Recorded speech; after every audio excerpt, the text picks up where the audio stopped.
Welcome to Best Incorporated Soldering Tip of the Month. Hi, my name is Norman Meir and I'm an IPC Master Instructor.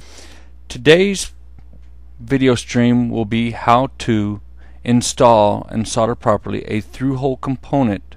What you see in front of you is a axial leaded component, and we are going to install it into R1's location.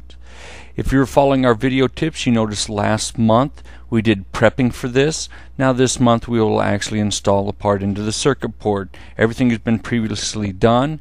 We have cleaned the board. We have put lead-free solder on our component leads, and next thing we'll do is install it. The solder we'll be using is a .020 SAC 3.5 solder.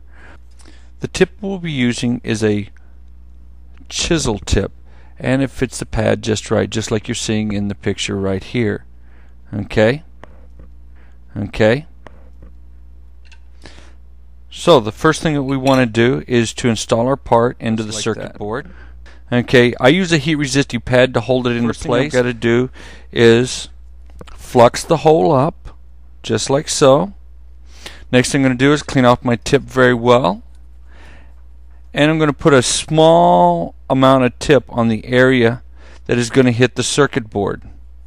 You just want to do a little bit, not a lot. You don't want to fill the hole completely up. Okay, now we're going to come in, hit the pad and the lead at the same time, a little bit of solder there, and then come right back off. Okay, I am wiggling it, and you notice that it is not moving. I'm going to put a little solder back on the end of my tip to clip the leads off before you completely solder it into place. The standard for Class 3 requires that it cannot exceed 1.5 millimeters off the board. Class 2 is 2.5, but it's just a process indicator. And for Class 1, as long as it doesn't violate any minimal electrical clearances. Well, a dime is approximately 1.3 millimeters thick, so if you lay it flat against the board, just like so, come in here with your cutters, holding your finger on top of that lead and let it fall off. Then come over to the other one and do the same thing. And now it's cut approximately 1.5 millimeters away from the board. Flux to both leads again. Okay, just like so. Verifying that it is nice and clean, and it is. No solder residue anywhere.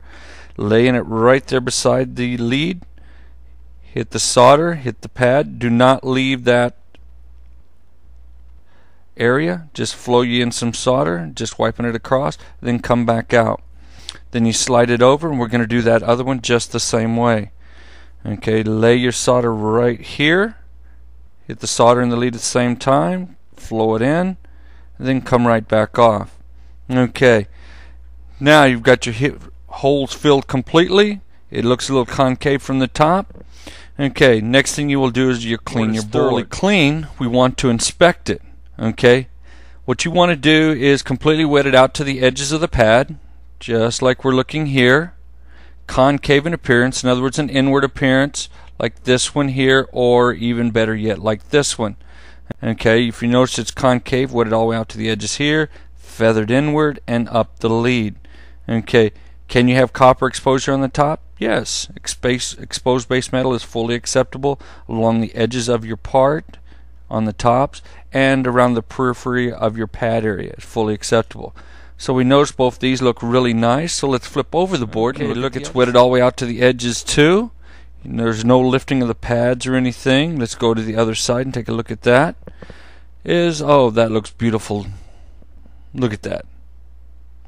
Okay, it is concave in appearance again. And if you notice, it looks kind of grainy. Lead-free solders will have that grainy appearance.